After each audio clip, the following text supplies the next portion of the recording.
Internet news with no filter. Welcome to News Sesh.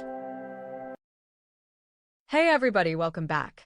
Today we're diving into a really important topic. If you're new here, this is the place where we break down the latest news, give honest commentary, and talk about the stories that matter.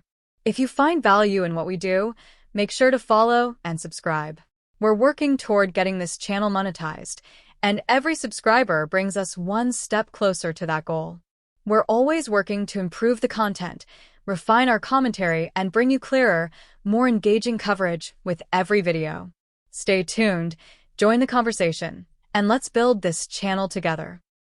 Remember when we all thought 2023 had finally closed the chapter on Colleen Ballinger's era of questionable apologies. Remember when we thought the ukulele song, yes, the I'm Not a Groomer musical number, was the dramatic peak? The final boss?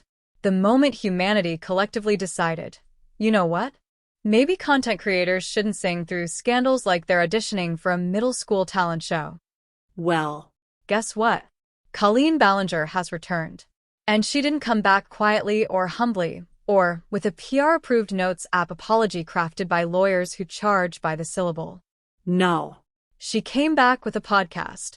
Because nothing says, I understand the gravity of my past behavior, like launching a comedic chat show and sprinkling in what might be the most tone-deaf pseudo-apology YouTube has seen since the musical one. And today, unfortunately, but also fortunately for content purposes, we're going to talk about it. Before we dive into the new mess, let's quickly rewind.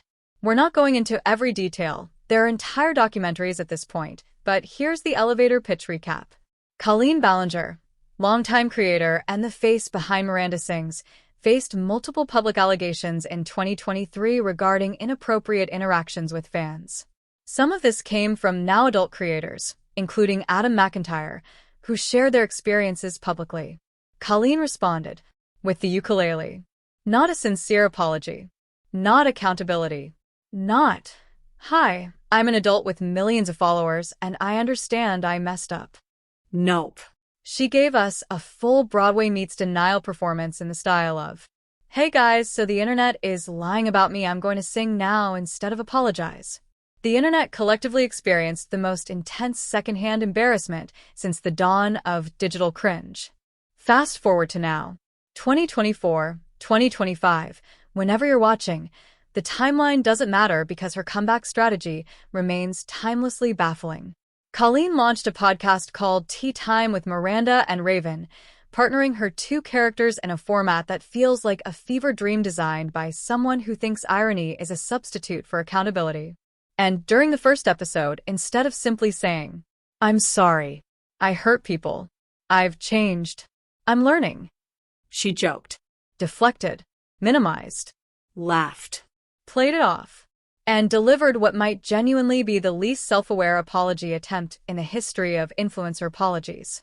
Imagine returning from a year-long cancellation, coming back to a platform where millions of people watched your ukulele disaster, and deciding, let me make light of this during a comedy bit with my fictional characters.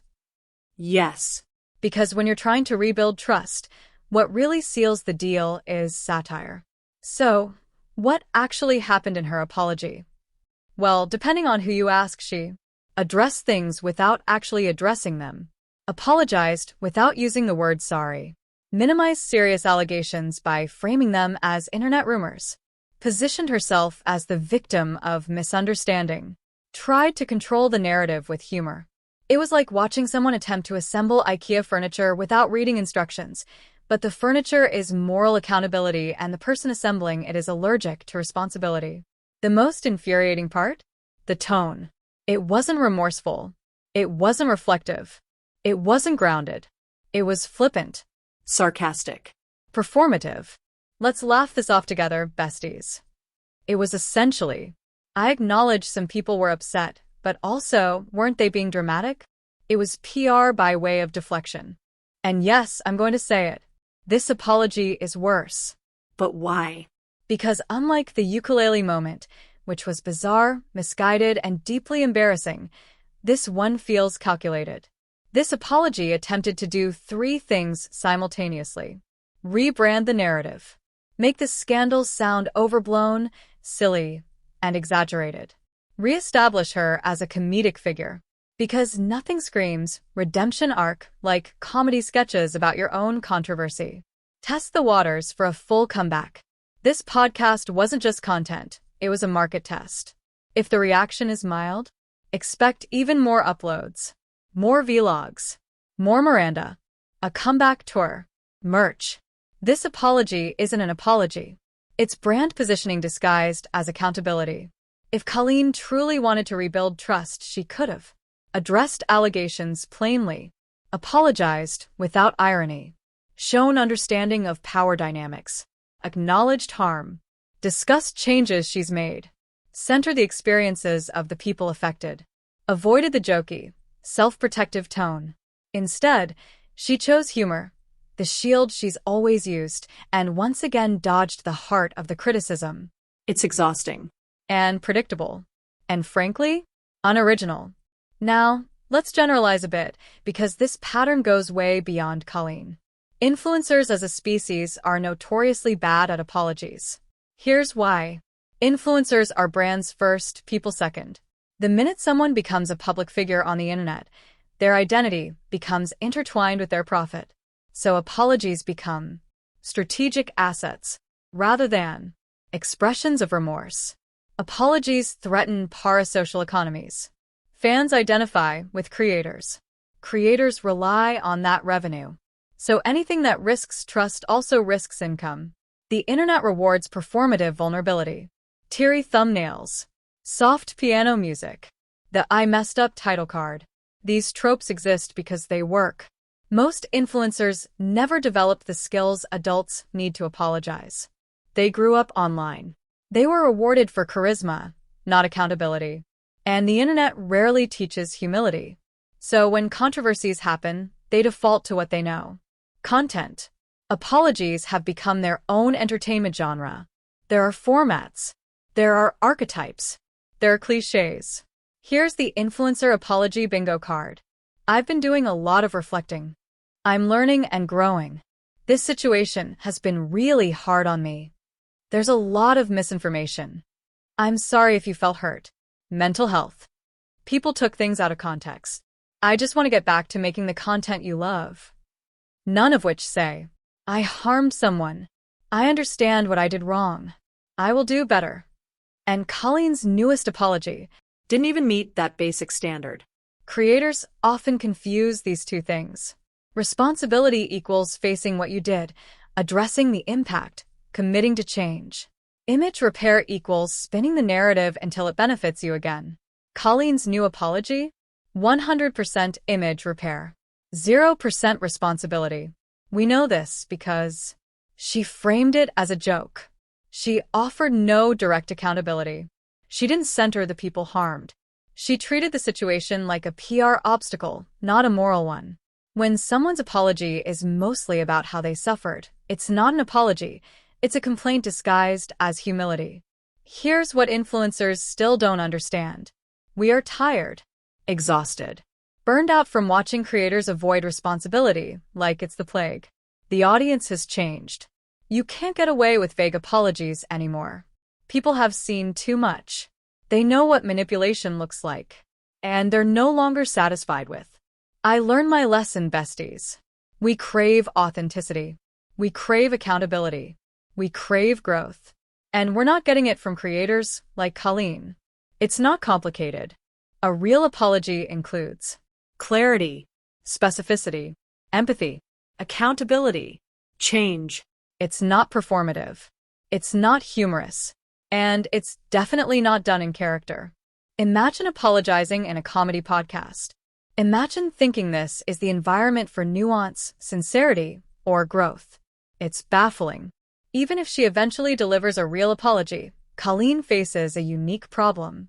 Her entire career was built on interacting with fans, many of whom were young, in ways that today's internet no longer tolerates. What used to be quirky fan engagement is now understood as boundary crossing. What was once edgy humor is now inappropriate. She cannot return to the old formula without reigniting the same criticisms. And based on this podcast, she hasn't adapted. She hasn't shifted. She hasn't self-corrected. She just repackaged old behaviors in a new format. Let's zoom out again. Influencer culture has reached a tipping point. We are entering the era of apology fatigue, People don't want. scripted remorse, pseudo-therapy language, sarcasm disguised as accountability, long monologues about how the creator feels misunderstood. People want changed behavior, transparency, boundaries, growth. The era of the ukulele apology is over. Or it should be, but apparently not for everyone. If we're being brutally honest, here's the playbook. Go silent for months. Reappear with a carefully controlled piece of content. Address everything in the vaguest way possible. Pivot to comedy to lighten the mood. Wait to see if backlash is manageable. Slowly ramp up uploads again. We've seen this strategy from countless creators. But Colleen's attempt stands out because she seems to think humor can erase harm. Or at least distract from it. If you feel frustrated watching her apology, that's normal. In fact, it's healthy. Because your frustration is telling you, I expected better from adults with influence. The solution is not to obsess over every move she makes. It's to stay aware, stay critical, recognize patterns, and understand that entertainment does not equal accountability. So here we are. Another Colleen apology. Another round of disappointment. Another example of why influencer culture desperately needs a manual on how to be an adult online. Colleen's newest apology didn't repair anything. It didn't heal. It didn't clarify. It didn't rebuild trust. It simply confirmed what many critics already believed. She still doesn't get it. And honestly, maybe she never will. But at least the rest of us can learn from it. Because the real lesson here isn't about one creator. It's about the culture we've built and the accountability we expect. And maybe, just maybe, someday someone will deliver an apology that actually means something. Until then, we'll always have the ukulele.